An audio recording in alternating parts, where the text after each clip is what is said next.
주 예수 내 맘에 오신 주 예수 내 맘에 오신 예수님이 내 맘에 오셨습니다. 여러분 그것을 믿으십니까? 예수님이 내 맘에 오셨습니다. 그럼 예수님이 내 맘에 계십니다.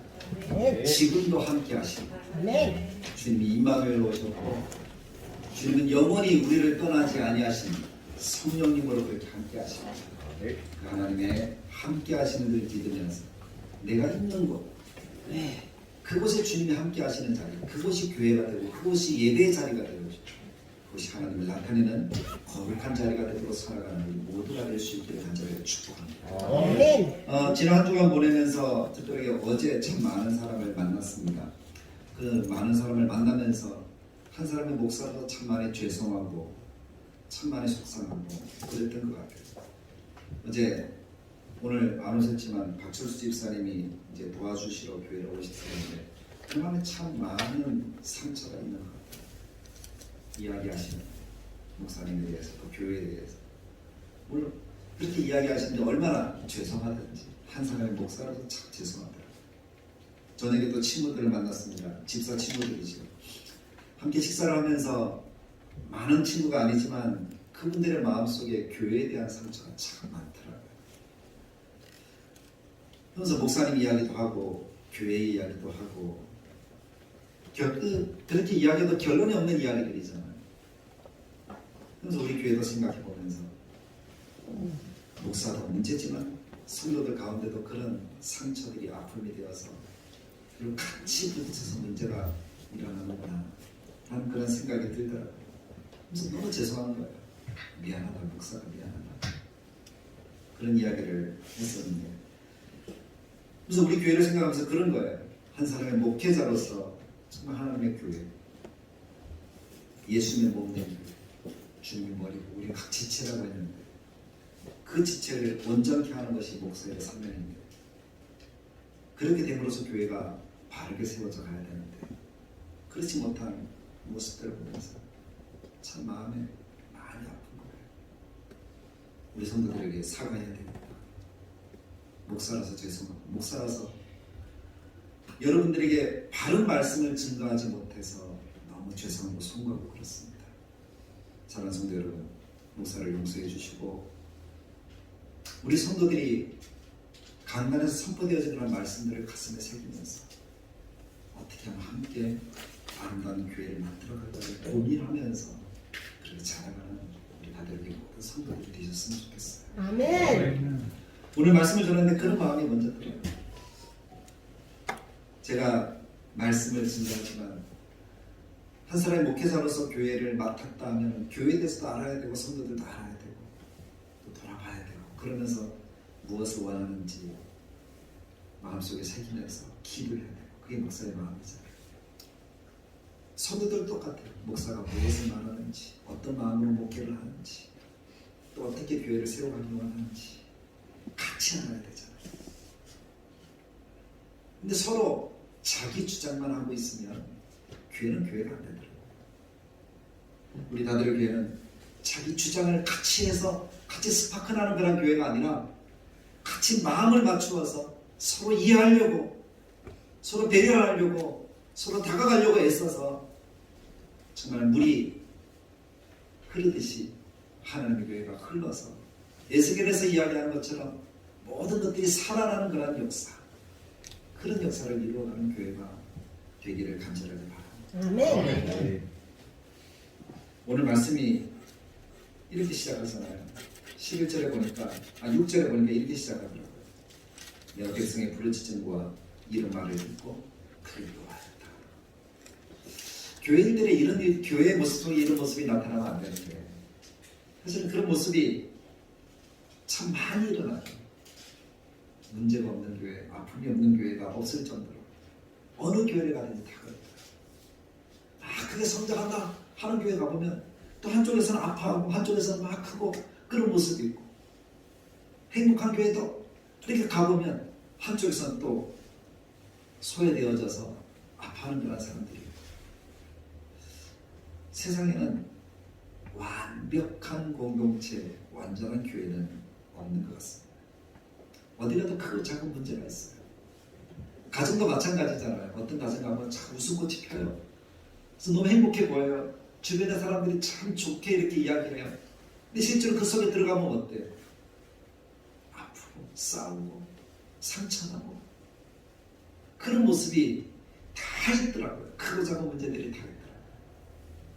근데 그 문제를 어떻게 극복하고 어떻게 해결하느냐 하는 것이 우리 모든 성도들 또 가정을 이룬 사람들의 숙제인 것 같아요.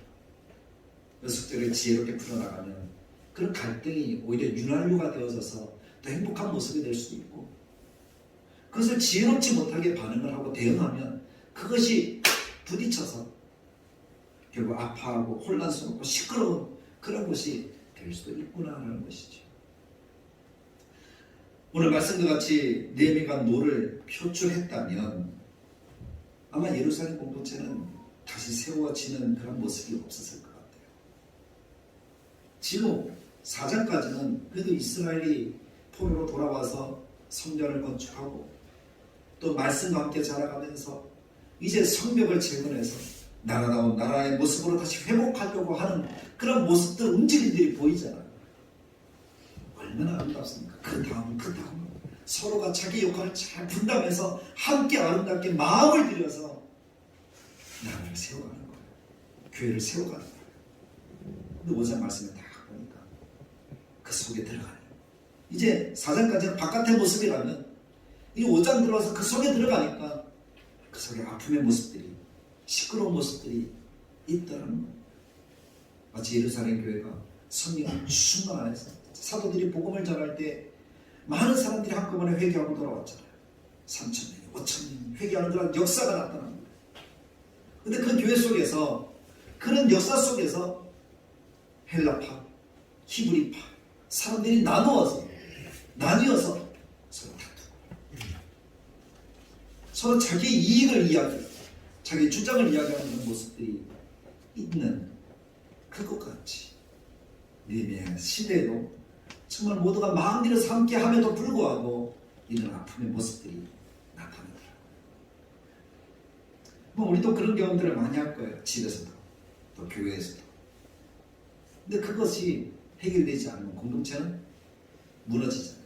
파괴되잖아요. 상처받게 되잖아요. 그 상처가 쌓이고 나중에 폭발하면 어떻게 되죠? 쪼개지고 나누어지고 여기서 소리지르고 여기서 소리지르고, 비록 그 소리지르는 것이 정당하다 할지라도 자기 편에서 화를 내는 것이 정당하다 할지라도 사실 그것이 절제가 되지 않으면 공동체는 무너질 수밖에 없습니다. 아름다운 찬양, 아름다운 예배, 아름다운 성장, 아름다운 성도의 모습이 사라질 수밖에 없는 겁니다. 결국 하나님의 영광이 가려워지는 거죠. 사람들이 교회를 가리켜서 손가락질하고 저기 날마다 싸워. 그런 이야기만 우리가 듣는다면, 세상에 전해진다면 참 안타깝습니다. 주님이 얼마나 슬퍼하실까. 그런 모습을 들을 때마다 한 사람의 목사로서 가슴을 치면서 그렇게 하루하루를 보내고 한가하게 두고 많이 있습니다. 성도들 똑같지 않겠습니까? 교회가 왜 저런 소리를 들어야 돼? 근데 느헤미야는 오늘 그 화나는 것조차도 지혜롭게 그 문제들을 해결해 가더라고요. 분명히 갈등의 순간입니다. 그 문제가 어떤 것인가 하면 많은 사람들이 1차 포로, 귀환, 2차 포로, 느헤미야를 중심으로 3차 포로 귀환이 이루어져서 이제 예루살렘이, 이스라엘이 그래도 은혜 가운데 세워져 가고 있어요. 근데 거기 사람이 모이다 보니까 어떤 사람은 그래도 잘 사는 거라는 모습, 과거 이스라엘이 처음 있을 때 신년제도 그런 것들이 얼마나 아름다웠습니까? 근데 그런 모습들이 이미 다 사라졌어요. 자기 집, 자기 재산, 그것을 가지고 사람들이 살아가는 거예요. 그러다 보니 그 속에 부유한 사람도 있었지만 가난하게 돌아온 사람들도 있더라는 겁니다. 그 땅에 오랫동안 포로는 아니지만 가난하게 살던 사람도 있다는 겁니다. 기득권을 누리는 사람도 있을 것이고, 그러다 보니 가난한 사람들은 이 힘든 일들이 있을 때마다 더 힘들잖아요. 남에게 빌리게 되어지고 뿌게 되어지고 그런 일이 이스라엘에도 있었어요. 그래서 있는 사람은 없는 사람에게 좀 나누어졌어요. 나눠졌다기보다는 빌려줬어요. 빌려주면서 이자를 받기 시작합니다. 근데 이자가 눈덩이처럼 많아지면 어떻게 되죠? 갚지 못하면 이자가 이자를 낳으면 결국 자기 성경에 보니까 자기 자녀까지 종으로 파는 거예요. 갚을 게 없으니까 내 자녀를 대신 드릴 테니까 이자를 좀 까주세요. 원금도 못 갚고 이자도 못 갚고 그런 일들이 이스라엘 땅 가운데 나타나는 거죠. 그것이 회복되지 않으면 어떻게 되죠? 이제 어떤 공동체가 세워져 갈 때는 잡음이 많이 나타나는 거예요. 제대로 세워지지 못하는 거죠. 오늘 이스라엘 모습이 그런 거예요. 느헤미야가 열심히 이제 성벽을 재건해서 절반쯤 지어졌어요. 이제 조금만 더 노력하면 다 돼요. 그런데 이 완공되기 전에 이 곪은 상처가 터지는 거예요. 그래서 여기서 저기서 아우성거리면서 못 살겠다. 느헤미야를 찾아와서 성토하고 부르짖는 것. 먹을 것도 없습니다. 자녀들은 다 종으로 팔아야 됐습니다. 남은 것도 없고 이제 힘도 없습니다. 성벽 재건을 진짜 못하겠습니다. 그렇게 백성들이 느헤미야에게 이야기를 합니까? 아무리 회복을 위한 일이고 아무리 정당성이 있잖아요. 이 성벽이 재건되어지면 이 나라가 그래도 든든하게 세워지고 안전하게 살아갈 수 있으니까 손가락질 받지 않을 수 있으니까 그런 정당성이 있음에도 불구하고 이것이 제대로 되어지지 않는다는 거예요. 아무 이익이 없는 거예요. 어떤 사람에게도 기쁨이 없는 거예요.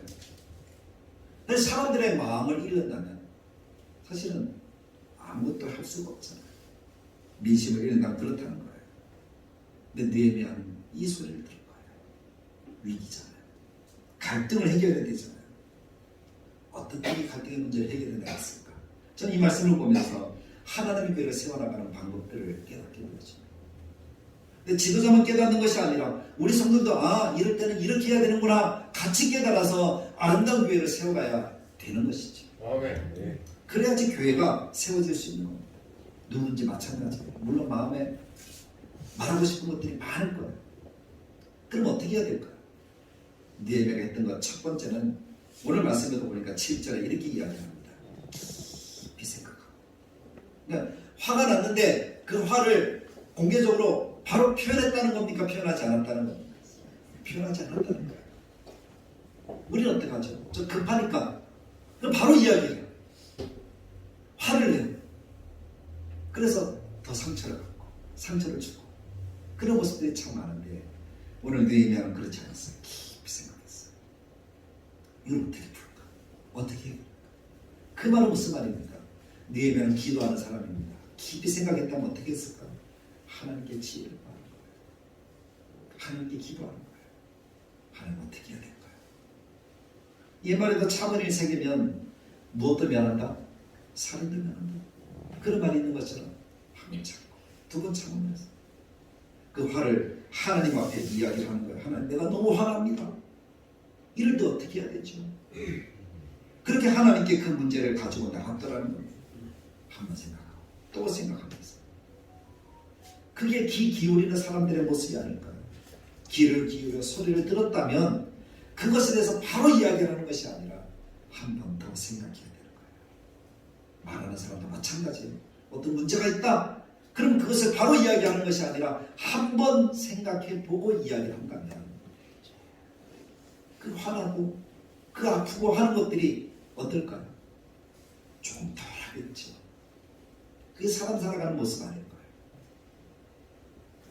뉴스를 들어보면 참 안타까운 모습들이 얼마나 많아요. 좋아했는데 나중에 죽였다. 최근 뉴스도 그런 뉴스가 있더라고요. 가족까지 다 죽였다. 좋아하는 게 왜 그렇죠? 잘못된 방향으로 가니까 그렇겠지. 자기만 생각하니까. 나는 막 이야기하고 상대는 안 들어주는 것 같으니까. 사실 안 들어주는 게 아닌데, 안 듣는 게 아닌데. 내가 그렇게 느끼니까 그런 잘못된 모습과 행동들이 나타나는 것이다. 오늘 느헤미야가 깊이 생각했다 하는 것에 먼저 우리는 두 눈을 집중해서 우리의 마음을 집중해서 나는 어떻게 하고 있는가? 나는 어떤 문제가 생기면 어떻게 하고 있는가? 한번 우리의 자신을 돌아볼 수 있는 그런 말씀이 되어져야 아멘. 나도 깊이 생각해야 되겠구나. 그러니까 하나님이 지혜를 주시는 거예요. 네명의 해결하는 방법을 보십시오. 7절에 그 방법들이 다 나오더라고요.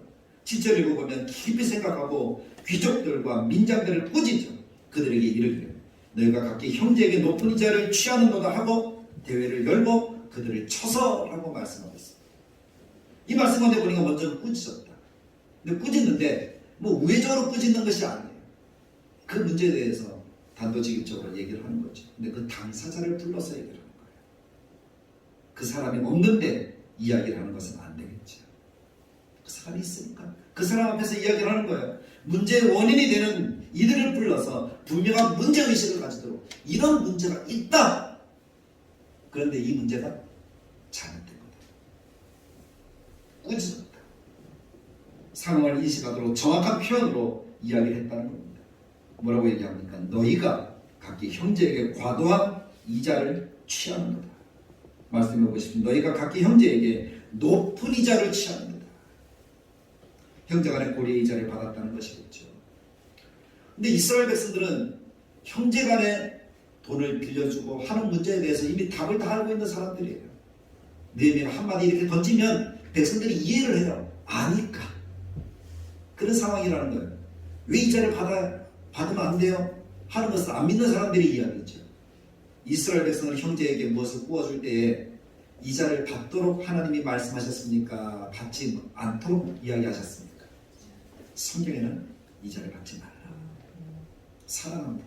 배려합니다. 줄 수 있으면 주되 과도한 이자를 받지 말라는 것이 성경입니다. 그 말씀이 어디에 있습니까? 레위기 25장 말씀에 보니까 이렇게 이야기를 합니다. 내 형제가 가난하게 되어 빈손으로 내 곁에 있거든 너는 그를 도와 고류민이나 동거인처럼 너와 함께 생활하게 하고 아무 사심 없이 형제를 도우라는 거예요. 그리고 그 다음 말씀에 보니까 너는 그에게 이자를 받지 말고 내 하나님을 경외하여 내 형제로 너와 함께 생활하게 할 것이다. 어떤 것을 빌려주었을 때 이자를 받지 말라. 왜냐하면 형제이기 때문에. 그 다음 말씀에 너는 그에게 이자를 위하여 돈을 구워주지 말고 이익을 위하여 내 양식을 구워주지 말라. 어떤 이득을 바라고 그렇게 일하지 말라. 이득을 바라는 것은 사랑이 아니다. 신명기 말씀에도 동일한 말씀을 합니다. 내 형제에게 구워주거든 이자를 받지 말지니 돈의 이자, 식물의 이자, 이자를 낼 만한 모든 것의 이자를 받지 말 것이다. 형제에게 대한 것이죠. 그러나 그 다음 말씀에 타국인에게 내가 구워주면 이자를 받아야 됩니다. 내 형제에게 구워주거든 이자를 받지 말라. 그리하면 내 하나님 여호와께서 내가 들어가서 차지할 땅에서 내 손으로 하는 범사에 복을 내리시리라. 그것이 하나님의 방법이에요. 성경이고 계명의 방법, 계명의 깊은 뜻이에요. 그래서 우리는 계명을 요약하면 십계명이다. 십계명을 요약하면 사랑이라는 두 글자로 요약해낸다. 하나님은 사랑이라는 것을 가지고 모든 문제를 풀어가시는 분이시구나. 성경에서 깨닫게 되는 거예요. 이 문제도 마찬가지예요. 그런 사랑의 문제를 가지고 이 일을 하라는 것이죠. 그렇게 지도자들을 먼저 당사자를 불러서 이야기를 한 다음에 한 취함법이 뭡니까? 대회를 열었다 하는 말은 모든 사람들을 다 모이게 했다는 거예요. 큰 모임이잖아요. 공개적으로 문제를 지적합니다. 그리고 이야기를 합니다. 이스라엘 전체를 향하여서 이야기를 하기를 8절에 그들에게 이르기를 우리가 이방인의 손에 팔린 우리 현재 유다 사람들을 우리의 힘을 다하여 도로 찾았거늘. 너희는 너희 형제를 팔고자 하느냐? 이자 때문에 자녀를 팔고 하는 그런 문제들을 직설적으로 표현하는 거예요. 도구나 우리의 손에 팔리게 하겠느냐? 하면 그들이 장장하는 말 합당하다는 거예요. 그 말이 맞다는 거예요. 지금 상황이 그렇다는 거예요. 함께 아름다운 이스라엘의 회복을 위해 우리가 지금 노력하고 있는데 이것이 오히려 걸림이 된다는 것이죠. 형제를 더욱 힘들게 한다면 하나가 될 수가 없다. 함께 지어져 갈 수가 없다. 9절에 내가 또 이르기를 너희의 소행이 좋지 못하다. 이것이 잘못됐다. 우리 대적 이방 사람의 비방을 생각하고 우리 하나님을 경외하는 가운데 행할 것이 아니냐. 왜 하나님을 경외함이 없느냐. 하나님 앞에 나의 모습을 보라는 거예요. 우리의 소행이 좋지 못하다. 하나님을 경외하는 가운데 행해야 한다. 방향을 제시합니다. 마땅히 행할 길을 가르치라. 느헤미야가 지금 마땅히 행할 길을 가르치고 있는 것입니다. 그 일이 무엇입니까? 먼저 자신의 잘못을 인정하고 이자 갚기를 그치자. 계속 설명한 10절에 이제 우리가 이자 갚지를 말자. 이게 성경이 아니냐, 하나님의 말씀이 아니냐, 사랑이 아니냐, 그렇게 말씀하죠. 두 번째로 과하게 받은 것은 돌려보내라. 이전에 있던 것들을 돌려보내라는 것을 회개하라는 거예요. 그렇게 한 잘못에 대해서 뉘우치고 갚으라는 거예요. 11절 말씀이죠. 진심 어린 마음의 회개와 또 그 회개로 나오는 행동의 본보기, 그것으로 사람을 격려해야 된다는 거예요. 그동안 미안했다, 그러면서 갚는 거죠. 그것이 하나님이 느헤미야에게 가르친 지혜예요. 그것을 이야기하면서 지도자들에게 이야기합니다. 그랬더니 지도자들이 느헤미야의 그 말을 듣고, 저는 이 말씀이 참 감사해요. 우리가 그대로 행하겠습니다. 백성들이, 지도자들이 그렇게 이야기를 하는 거예요. 그리고 돌려보내고 아무것도 요구하지 않겠다.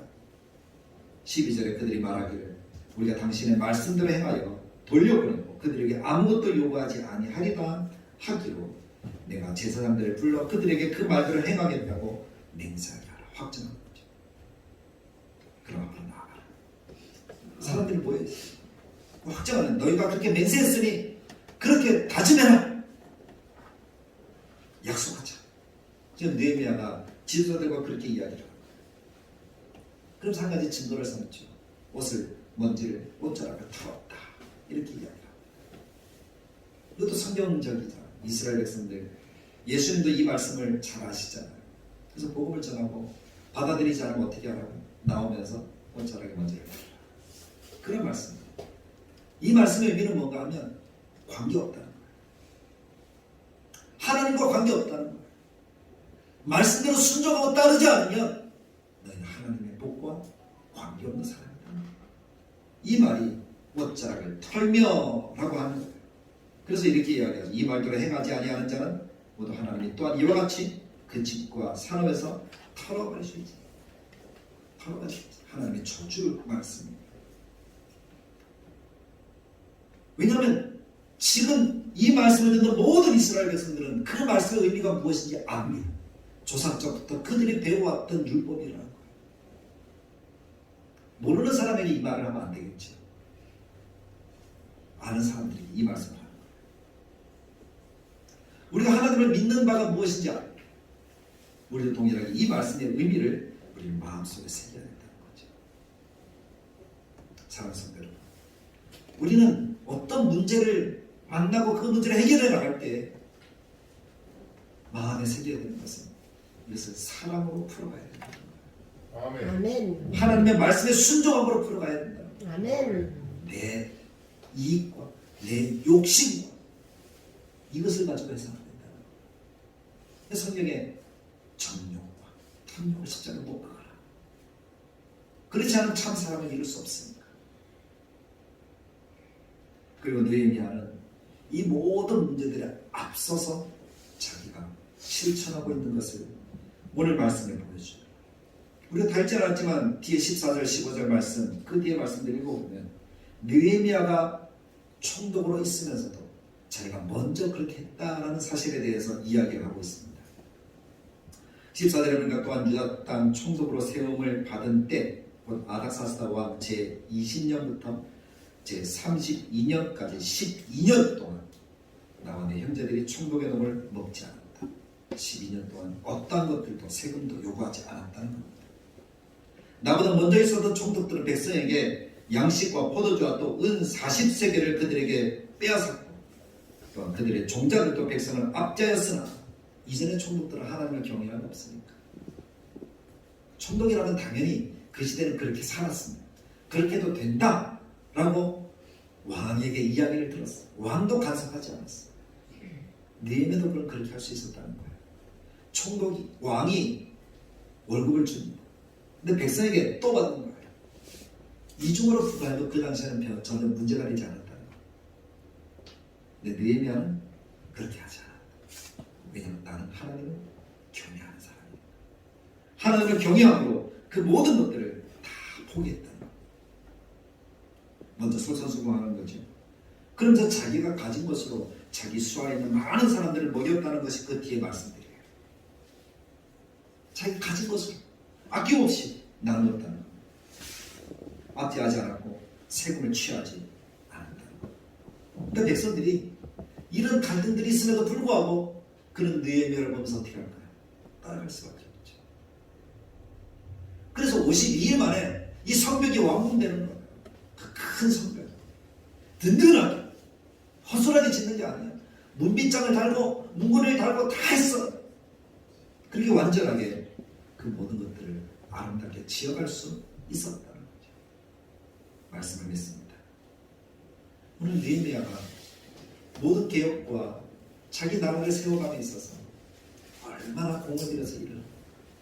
근데 갈등의 모습들이 나타나는 거예요. 너무 화가 나는 거예요. 근데 그 문제를 자기가 화를 내어서 푸는 것이 아니라 하나님께 기도하고 하나님 주신 지혜로 풀어나갈 때에 어떤 문제들은 직설적으로 표현하고 어떤 문제들은 자기가 솔선수범하면서 백성들을 이끌어간다 하는 것을 우리가 보는데 그 모든 것들은 다 하나님을 경외하면서 나오는 일이었다는 거예요. 하나님을 경외한다는 것은 하나님 앞에 내가 어떤 사람이냐라는 거예요. 전에 친구들 이야기를 드렸죠. 그때 제 마음속에 드는 결론은 하나님 앞에서 나는 어떤 사람인가. 그것이 중요해요. 여러분, 하나님 앞에서 여러분은 정말 존귀한 사람들입니다. 하나님이 당신의 독생하신 아들 예수 그리스도와 우리를 바꾸시기까지 우리를 사랑하신 존재입니다. 하나님은 우리를 그렇게 생각하십니다. 그 하나님 앞에 내가 오늘도 있는 거예요. 그래서 내 속에 하나님이 계시는 거예요. 주 예수 내 맘에 들어와 계신 후 변하여 새 사람들. 그것이 내 모습이라는 사실을 기억하십시오. 아멘. 그리고 어떤 일을 만날 때 나는 어떻게 해야 될까요? 니네 모습처럼 먼저 하나님께 기도합시다. 그리고 내가 솔선수범에 대해서 내가 먼저 손 내밀고 내가 먼저 일합시다. 그리고 함께 그 모든 문제를 만들어 갑시다. 그러면 하나님이 무너진 모든 것들이 다시 회복되도록 만들어 주실 줄 믿습니다. 그런 역사를 이루어가는 교회가 2021년 마지막 한 달을 보내고 22년을 기대하는 다들에게 모든 성도들에게 마음속에 다짐고 각오가 되고 주님의 말씀을 간절히 축복합니다. 참 좋으신 하나님, 오늘 하나님의 말씀을 듣습니다.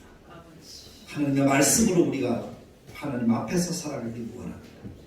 한 사람의 목회자로서 하나님의 말씀을 들고 선 사람으로서 너무 죄송하고 너무 가슴 아프고 송구하고 성도들이 아파하는 것을 보지 말고 하나님의 종이 하나님 앞에서 성도들의 아픔을 보고 성도들의 기도를 말씀으로 이끌어가게 하시고 성도들은 목회자의 아픔을 보고 목회자의 마음을 보고 비전을 보고 함께 달려갈 수 있도록 도와주십시오.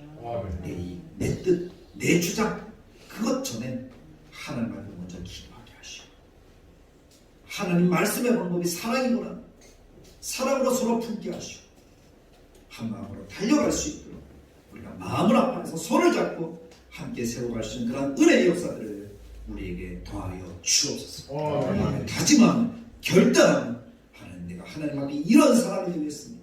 느헤미야와 같이 이렇게 일하는 사람이 되겠습니다. 내 한 사람이 느헤미야가 되겠습니다 하는 그 마음으로 한 걸음 달려가는 우리 모든 성도들이 되도록 이 시간 예배하는 우리 모두가 되도록 주님이 인도하여 주옵소서. 예수님의 이름으로 기도드리옵나이다. 아멘. 찬송가 310장 찬양 드리시면서 주님의 이름으로 기도드리겠습니다.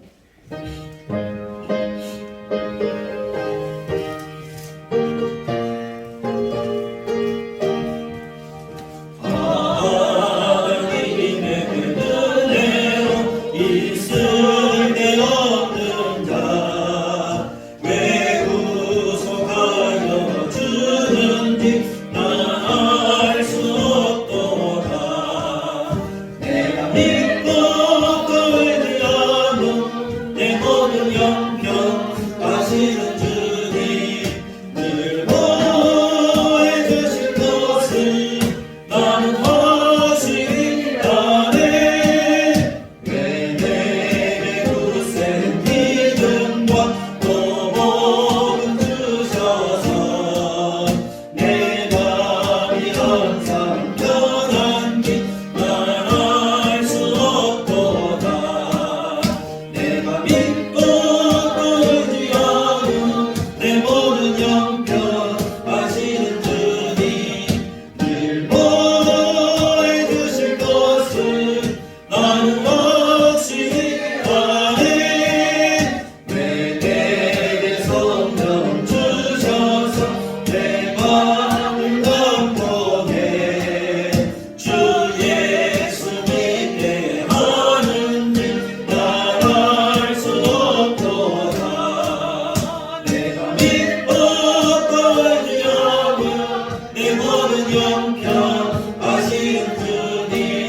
하나님께 귀한 예물을 드리는 예물을 위해서 기도하겠습니다.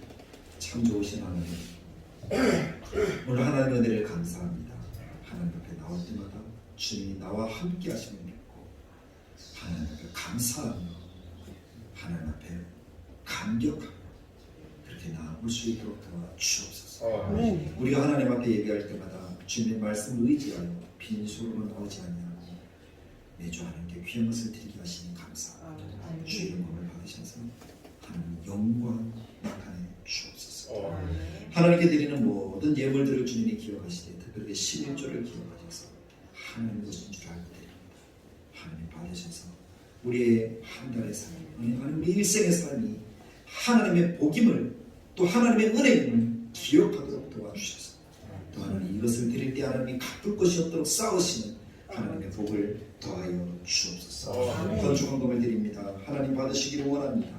하나님의 베푸신 거룩한 은혜로 드리오니 하나님의 교회가 든든하게 세워지게 하시고 성경금을 드리오니 하나님의 나라가 세워지도록 주님이 역사해 주실 줄 믿습니다.